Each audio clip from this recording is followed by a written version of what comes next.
I'm scared. I'm scared. I struggle to turn and to meet your scrutinizing eyes. I am afraid of becoming breathless and speechless. Madam Toastmaster, my fellow Toastmaster, and guest, from 5 to 10% of the global population have a specific fear or phobia, according to the phobia statistics. There are more than 500 fears, according to the phobia statistics as well. I myself have many fears. A fear of height, a fear of spiders, snakes, a fear of confined places. Do you have your fears? Lift your hand. And I know at least one fear we have, or maybe you had, in common. A fear of public speaking. There are also many ways how you can deal with your fear. I would like to focus on 3 of them. If you know your fear, you can slowly overcome it, exactly how we are doing here. Everyone does it in slow motion, in comfortable place, in such a friendly environment. Secondly, you can avoid this fear. If you know something unpleasant is coming, just avoid it, which I do after I stuck in the lift for an hour, and I was all right at first, until a person who stuck with me started panicking, screaming, wanted to break the door. I was so scared to die because of lack of oxygen.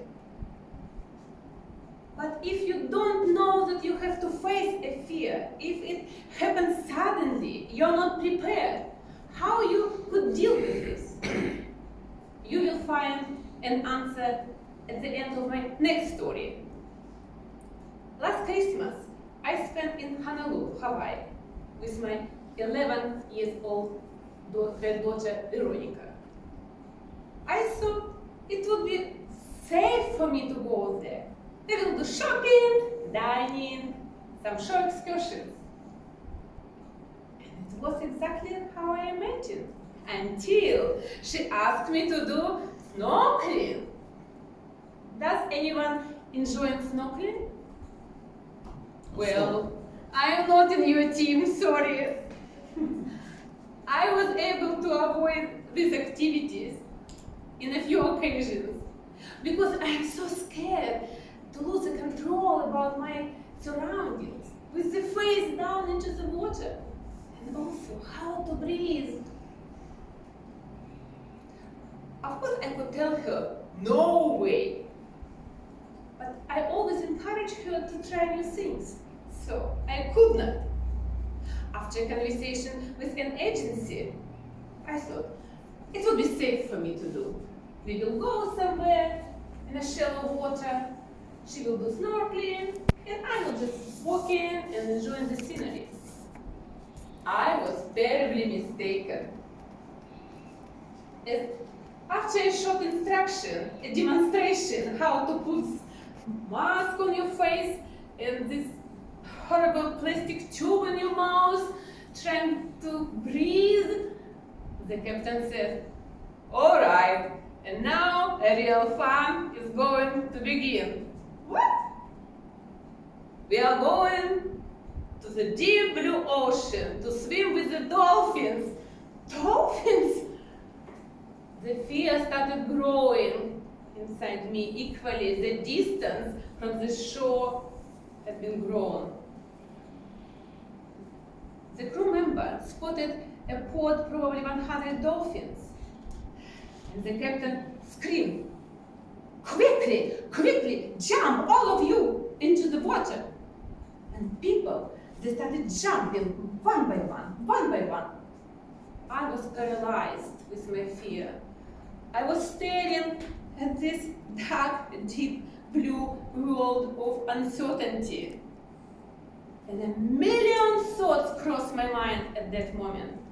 From Veronica's parents could not imagine, even in nightmare, that such a cautious grandma would take her to swim in the deep ocean with the wild animals.